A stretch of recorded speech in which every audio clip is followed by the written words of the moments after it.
એક વરઘોડામાં બબાલ થઈ હોવાની ઘટના સામે આવી છે। અરવલ્લીથી આ સમાચાર મળી રહ્યા છે। અરવલ્લીના બાયડના ગાબટ ગામે વરઘોડામાં બબાલ થઈ। એક જ કોમના બે જૂથો વચ્ચે બબાલ થઈ હોવાનું સામે આવ્યું।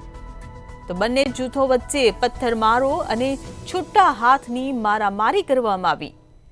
મહિલાને થપ્પડ માર્યા બાદ મામલો વધુ ઉગ્ર બન્યો હતો। ત્યારે બંને જૂથો વચ્ચે પથ્થરમારો અને છૂટા હાથની મારામારી કરવામાં આવી। ટીવી સ્ક્રીન પર આપ એ દ્રશ્યો જોઈ રહ્યા છો, જ્યાં એક વરઘોડામાં બબાલ થઈ હતી, મારામારી કરવામાં આવી હતી। એક જ કોમના બે જૂથો વચ્ચે આ બબાલ થઈ હોવાની ઘટના સામે આવી છે। તો બંને જૂથો વચ્ચે પથ્થરમારો કરવામાં આવ્યો છે। આ સાથે જ છૂટા હાથની મારામારી પણ કરવામાં આવી છે। તો એક મહિલાને થપ્પડ મારવામાં આવ્યો હતો, જે બાદ મામલો વધુ ઉગ્ર બન્યો હતો અને એક જ કોમના બે જૂથો વચ્ચે બબાલ થઈ ગઈ હતી। ત્યારે બંને જૂથો વચ્ચે પથ્થરમારો અને છૂટા હાથની મારામારી કરવામાં આવી હતી, જેનો વિડીયો સામે આવ્યો છે। ત્યારે અરવલ્લીના બાયડના ગાબટ ગામે આ સમગ્ર ઘટના બનવા પામી હતી, જ્યાં વરઘોડામાં બબાલ થઈ હોવાનું સામે આવ્યું છે।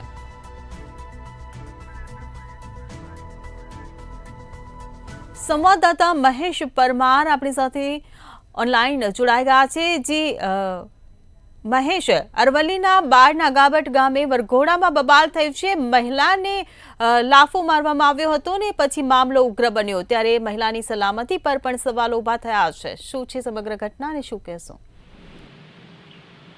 બિલકુલ હિરલ, વાત કરવામાં આવે તો છેલ્લા ઘણા સમયથી ગુજરાતભરમાં કાયદો અને વ્યવસ્થાની સ્થિતિ સામે સવાલો ઉભા થઈ રહ્યા છે। ત્યારે આવો જ કિસ્સો અરવલ્લી જિલ્લામાં સામે આવ્યો છે। બાયડ તાલુકાના ગાબટ ગામે જે વરઘોડો નીકળ્યો હતો, જે વરઘોડામાં બે જૂથો વચ્ચે બોલા ચાલી રહી હતી, તે સમય દરમિયાન એક યુવક દ્વારા મહિલાને લાફો મારી દેવામાં આવતા મામલો ઉગ્ર બન્યો હતો અને ત્યારબાદ બંને જૂથો વચ્ચે છૂટા હાથની મારામારી તેમજ પથ્થરમારો થયો હતો। ત્યારે મહત્વની વાત એ છે કે જે મહિલાને લાફો મારી દેવામાં આવ્યો છે, તેને લઈને લોકો આજકાલ કાયદો હાથમાં લેતા જરાય ગભરાતા નથી અને મહિલા સલામતી સામે પણ સવાલો ઉભા થયા છે। જી મહેશ, સમગ્ર માહિતી બદલ આભાર। તો અરવલ્લીથી આ સમાચાર મળી રહ્યા છે। બાયડના ગાબટ ગામે વરઘોડામાં બબાલ થઈ હતી। એક જ કોમના બે જૂથો વચ્ચે આ બબાલ થઈ હતી। ત્યારે બંને જૂથો વચ્ચે પથ્થરમારો અને છૂટા હાથની મારામારી કરવામાં આવી હતી।